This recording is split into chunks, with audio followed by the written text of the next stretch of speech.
hey there, Marie Greene from Olive Knits here, and for today's Knitting Rescue 911, we are circling back to the topic of necklines. So we have a lot of control over the kind of fit that we get in our necklines, but sometimes we don't realize the three things that most often affect the kind of fit that we have. And I often get questions about necklines that feel like they're riding up or they're kind of clinging too closely around your neck. So I want to talk about that specifically and the three things that you can do to make a change there so that you're getting a better, more comfortable fit in that area of your sweaters. First things first, if it's a sweater where you're picking up the stitches, it's really important to make sure that you're picking up every available stitch. Picking up enough stitches is going to allow you to create more width.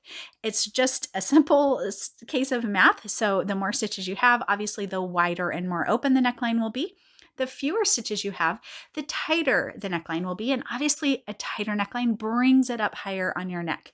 A more open neckline, like this one's, kind of a good relaxed open fit. And that just has to do with the way that I picked up my stitches. And how many stitches you have will definitely expand or contract that neckline accordingly. The second thing to keep in mind is how tightly you work your ribbing. A tighter ribbing obviously brings that neckline up a little bit higher. A looser ribbing is going to relax that neckline and have it sit a little bit lower on your shoulders. So if you want a little more openness, work this a little more loosely. If you want it to come up a little higher, work it a little tighter. Last but not least, your bind off has a lot to do with this as well. So make sure that you are adjusting your bind off. If your bind off is really tight, again, this is in a picked up neckline. So this is a neckline that we picked up around and then worked up to the top and bound off. In a case like that, you want to make sure that your bind off is not too tight. A tight bind off will also help create more restriction. And if that's not what you want, then you want a slightly more relaxed bind off. Notice I didn't say a loose bind off because a loose bind off can go the other direction a little too far, but relaxing that bind off can give you a more open fit and feel to your sweater. Now, if you're knitting a yoke style sweater, this little teeny one as an example, if you're knitting a yoke style sweater, then you've created that neckline right out of the gate. So that happened before you even got started on your sweater.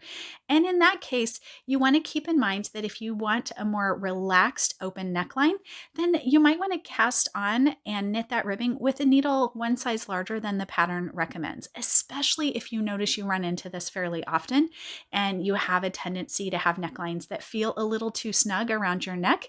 Go ahead and just work that ribbing a little more loosely. And your cast on will also have to do with the fit, but I found that it's hardly ever the fault of the cast on.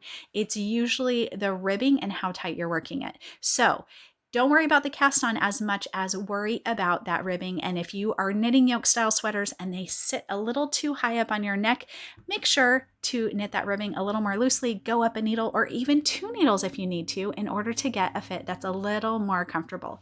Hopefully these neckline tips will be helpful in your sweater knitting. And I have found that just those little tweaks, those little changes make all the difference. If you love learning new knitting tips and tricks, make sure to like and follow me here on YouTube so you'll be the first to know when new videos are available.